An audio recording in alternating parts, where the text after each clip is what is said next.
Hi అండి. అందరు ఎలా ఉన్నారు? నేనైతే చాలా బాగున్నాను. మీరు కూడా బాగున్నారని అనుకుంటున్నా.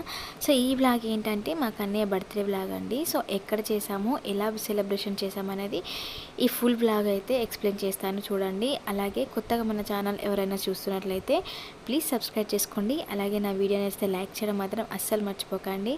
ఎందుకంటే మీరు ఇచ్చే లైక్ వల్ల నా ఛానల్ ఇంకా సజెషన్‌కి వెళ్తుంది. సో, నన్ను సపోర్ట్ చేసిన వాళ్ళు కూడా అవుతారు కదా! ఇంకా లేట్ చేయడం ఎందుకు, వ్లాగ్ అయితే వెళ్ళిపోదాం. అండ్ ఇంకా కన్నయ్య బర్త్డే రోజు మార్నింగ్ 2 టెంపుల్స్కి వెళ్ళానని నేను లాస్ట్ బ్లాగ్లో మీకు చెప్పాను కదా.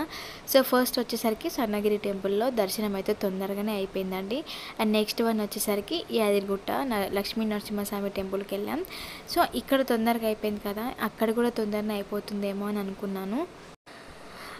లక్ష్మీ నరసింహస్వామి టెంపుల్ వచ్చేసరికి మాకు దర్శనం ఒక 4 అవర్స్ అలా పట్టిందండి. అంత టైం పడుతుందని అనుకోలేదు. నేనేం ప్లాన్ చేసుకున్నానంటే మా కన్నయ్య బర్త్డే నార్మల్గా టెంపుల్కి వెళ్ళి వచ్చేసరికి ఆఫ్టర్నూన్ టైం అవుతుంది. సో ఆ టైంకి బయటకు వచ్చి ఎక్కడైనా మంచి ప్లేస్ చూసుకొని కేక్ కటింగ్ చేపించి ఒక హోటల్కి వెళ్ళి ఫుడ్ తిని ఇంకా ఫ్యామిలీ అంతా ఇంటికి వద్దాము అని అనుకున్నాను. కానీ కొంచెం రివర్స్ అయిపోయింది అన్నట్టు. అక్కడ యాదగిరిగుట్ట దగ్గర ఎక్కువ టైం పట్టింది. ఇంకా అక్కడ ఒక 4-5 అవర్స్ అలా ఉండడం వల్ల అక్కడే డే అంతా అయిపోయిందండి. సో ఇంకా అక్కడ పాత లక్ష్మీ నరసింహస్వామి టెంపుల్, ఇంకా కోనేరు, అహోబిలం ఇవన్నీ ఏం చూడలేదు. ఎందుకంటే మాకు అన్నయ్య కేక్ కటింగ్ చేపియాలి. సో ఇంకా చీకటి అయిపోతుంది, బయట ఎక్కడ కట్ చేపించినా ఇంకా ఫొటోస్ సరిగా రావేమో అని అప్పటికి అంత చీకటి అయిపోయింది మేము రిటర్న్ వచ్చేసరికి. ఇంకా యాదగిరిగుట్ట నుంచి రిటర్న్ వచ్చేటప్పుడు మధ్యలో ఒక దగ్గర ఆగి కేక్ తీసుకున్నాం అన్నట్టు. సో మార్నింగ్ నుంచి మా కన్నయ్య చాలా ఎగ్జైట్మెంట్గా ఉన్నాడు. ఈరోజు నా బర్త్డే, హ్యాపీ బర్త్డే అని సాంగ్ పాడుకుంటూనే ఉన్నాడు. సో వానికి అర్థమవుతుంది అన్నట్టు ఈరోజు నా బర్త్డే, కేక్ కట్ చేపిస్తారు అని. మనకి ఓ పెద్ద సెలబ్రేషన్ కాదండి, నార్మల్ కేక్ కటింగే, కానీ పిల్లలకి చాలా హ్యాపీనెస్ ఉంటుంది. వాళ్ళ బర్త్డేని వాళ్ళకి ఊహ తెలిసింది కదా. సో ఇంకా ఏదో వాళ్ళకు ఒక ఫెస్టివల్ లాగా ఫీల్ అవుతారు అన్నట్టు. ఇంకా మా కన్నయ్య కోసం వాళ్ళ తాతనే కేక్ తీసుకున్నాడండి. ఇంకా వచ్చేటప్పుడు అక్కడ కేక్ తీసుకొని ఇంకా థమ్స్ అప్, ఇంకా చిన్న పేపర్ ప్లేట్స్ అలా తీసుకొని వచ్చేసినాం అన్నట్టు. మేము వెళ్ళేటప్పుడే ఇక్కడ ఒక వ్యూ చూసుకొని వెళ్ళాం, కానీ వెళ్ళేటప్పుడు 2 or 3 అలా అవుతుంది. బాగుండే వ్యూ, అంటే నైట్ టైంలో కూడా బాగానే ఉంది. ఈ వ్యూ అయితే మా హస్బెండ్కి చాలా బాగా నచ్చిందండి. వెళ్ళేటప్పుడే సెలెక్ట్ చేసుకున్నాను అన్నట్టు ఇక్కడే కేక్ కట్ చేపించాలి అని. ఇంకా కింద గడ్డి కదా, వాటర్ కొట్టిర్రు, మొత్తం పచ్చిగా ఉన్నది. ఇంకా కన్నయ్య ఏమో కింద కూర్చొని కట్ చేయరా అంటే కట్ చేయట్లేడు. ఇంకా మా దగ్గర ఉన్నది ఏదో ఒకటి కింద పెట్టి దానిపైన మా చెల్లెలు చున్నీ వేసి కట్ చేయించినాం. ఇంకా మేము కేక్ కట్ చేసి కన్నయ్యకి తినిపించిన తర్వాత ఇంకా అమ్మ వాళ్ళు, చెల్లెళ్ళు, ఇంకా అత్తమ్మ వాళ్ళు ఒకరి తర్వాత ఒకరు పెట్టిర్రు. ఇంకా 6:30-7 అలా అవుతుంది టైము. ఆ టైం వరకు బాగానే ఉన్నారు పిల్లలు, కానీ ఇంకా ఈవినింగ్ టైంలో ఇట్లా కేక్ కట్ చేసామో లేదో ఇంకా అమ్మ తల్లి ఏడవడం స్టార్ట్ చేసింది. తనకు ఇంకా చిరాకు పడుతుంది అన్నట్టు. ఇంకా డ్రెస్ కుడుతుందో ఏమో తెలియదు, డ్రెస్ చేంజ్ చేసినా కూడా ఇంకా అలానే కంటిన్యూగా ఏడుస్తుంది. ఇంకా ఫాస్ట్గా అందరం కేక్ కట్ చేసి అయితే పెట్టినాం.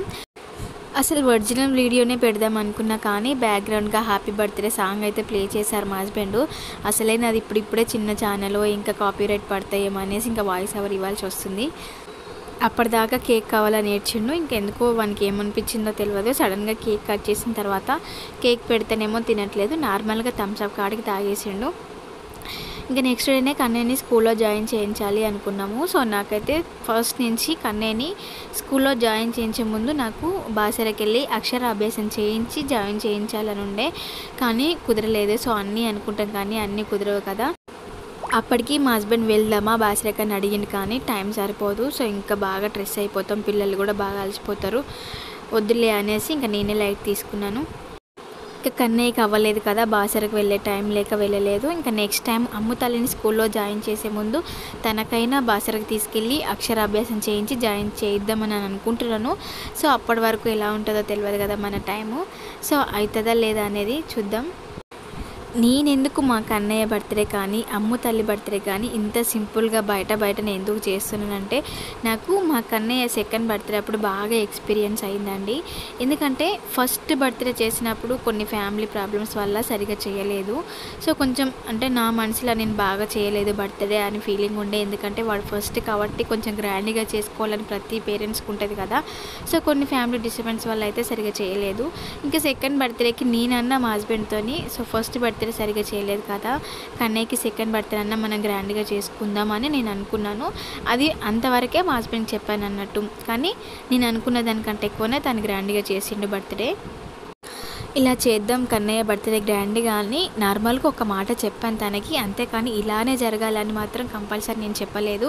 కానీ నాకు గ్రాండ్గా చేయాలని ఉన్న థాట్ తనకు నచ్చిందో ఏమో తెలియదు. అంటే నార్మల్గా తను ఫైనాన్షియల్గా ఎంత ఇబ్బంది ఉన్నా, ఏం ప్రాబ్లం వచ్చినా నా దాకా అయితే తీసుకురాడండి. నేను ఏం అడిగినా ఎంత ఖర్చు అయినా సరే తీసుకొస్తాడు. కానీ ఈరోజు ఇబ్బంది ఉన్నది, టైట్ ఉన్నది, తర్వాత తీసుకొస్తా, ఇప్పుడు వద్దులే అన్న మాట మాత్రం అనలేదు. ఇప్పటి వరకు అయితే ఆ మాట రాలేదు. నేను ఏం అడిగినా ఇప్పటి వరకు అయితే కాదు అనే మాట అనలేదండి. కంపల్సరీ నేను అడిగింది అయితే నాకు తీసుకొచ్చి ఇస్తాడు. సో నాకు సెకండ్ బర్త్డేకి ఏం ఎక్స్పీరియన్స్ అయిందంటే, మా కన్నయ్య కోసం చాలా అంటే చాలా ఖర్చు పెట్టామండి. నార్మల్గా 70,000 అంటే 70,000 అంటే మాకు ఎక్కువనేనండి. బర్త్డేకి అంత మనీ పెట్టామంటే చాలా అంటే చాలా ఎక్కువ. 70,000 ఓన్లీ నేను ఫుడ్ అండ్ ఇంట్లో ఇంకా ఫంక్షన్ జరిగితే ఎవరైనా మందు తాగుతారు కదా, సో దాని ఖర్చు మాత్రమే చెప్పిన. ఇంకా పైగా డెకరేషన్ అవన్నీ ఉన్నాయి. టోటల్ మొత్తం 90,000 అలా అయిందండి. సో బర్త్డేకి ఇంత మనీ పెట్టడం అవసరమా అని అనిపించింది నెక్స్ట్ డే నాకు. ఎందుకంటే తన బర్త్డే రోజు వండిన రైస్, ఇంకా చికెను, మటను, సో అంతా వేస్ట్ అయిపోయింది అన్నట్టు. ఏంటంటే రైస్, అన్నం అలా అంతా మిగిలిపోయింది. నెక్స్ట్ డే మొత్తం ఖరాబ్ అయిపోయింది. వేరే వాళ్ళకి ఇవ్వడానికి కూడా ఆప్షన్ లేదు. సో నాకు బాధ అనిపించిందండి. మనం ఎంతో కష్టపడితే తప్ప మన చేతికి డబ్బులు రావు. ఒక 10,000 కావాలి అని అంటే మనం మంత్లీ ఒక మంత్ మొత్తం కష్టపడితేనే 10,000 చేతికి వస్తాయి. ఆ ఫుడ్ అందరు తిని అయిపోయినా నేను అంత ఫీల్ అయ్యేదని కాదు, కానీ వేస్ట్ అయిపోయిందన్న బాధ అయితే ఎక్కువైపోయింది. ఇంకా తర్వాత ఫుడ్ విషయం పక్కన పెడితే, ఇంకా ఫంక్షన్ చేసుకున్నాక ఇంట్లో బాయ్స్ అందరూ మందు అయితే తాగుతారు కదా, సో ఆ మందుకి మ్యాక్సిమం ఒక 30,000 దాకా ఖర్చు పెట్టారండి మా హస్బెండ్. ఇంకా అప్పుడు డిసైడ్ అయినట్టు, ఎందుకు ఇంత ఖర్చు పెట్టి చేయడం, బయట తిండి లేక చాలామంది పిల్లలు ఉంటున్నారు, సో వాళ్ళకు పెట్టినా ఇంత పుణ్యం వస్తుంది కదా అని ఇంకా అప్పుడే ఫిక్స్ అయిపోయినా మా కన్నయ్య సెకండ్ బర్త్డే రోజే ఇంకెప్పుడు ఇలా ఎక్కువ మనీ పెట్టి గ్రాండ్గా సెలబ్రేషన్ చేయొద్దు, బర్త్డేస్ చేయాలి కానీ ఏదో మన ఇంట్లో మందమే చేసుకోవాలని. ఇంకా నాకు ఫుడ్ డొనేషన్ చేయడం అంటే చాలా ఇష్టము. సో ఇంకా ఇంత ముందుకైతే ఎప్పుడు చేయలేదు. అలా అని మా అమ్మ తల్లి బర్త్డేకి మా హస్బెండ్ నాకు తెలియకుండా ప్లాన్ చేశారన్నట్టు. అంటే తన కొలీగ్ ఒకరు మామూలుగా foundation old age home run చేస్తున్నారంట. సో తనని కనుక్కొని డీటెయిల్స్ అని తీసుకొని ఫుడ్ డొనేషన్ అయితే చేశాము ఫౌండేషన్లో, అలాగే ఓల్డ్ ఏజ్ హోమ్లో. చిన్న హెల్ప్ అయినా చాలా అంటే చాలా హ్యాపీగా అనిపించింది నాకు. ఇక్కడ ఇన్ని మనీ పెట్టి వేస్ట్ అయిపోయినా నాకు బాగా చేసిన సాటిస్ఫాక్షన్ అయితే రాలేదు. అక్కడ నార్మల్గా ఫుడ్ వాళ్ళకి పెట్టినా కూడా ఎంతో హ్యాపీనెస్ అయితే ఇచ్చింది నాకు. సో ఈ వీడియోలో అయితే మా పిల్లల బర్త్డేలు నేను ఎందుకు బయట చేస్తున్నాను అనేది క్లారిటీ అయితే ఇచ్చాను. ఇంకా కేక్ కటింగ్ అంతా అయిపోయాక థమ్స్అప్ తాగి అయితే స్టార్ట్ అయిపోయాము.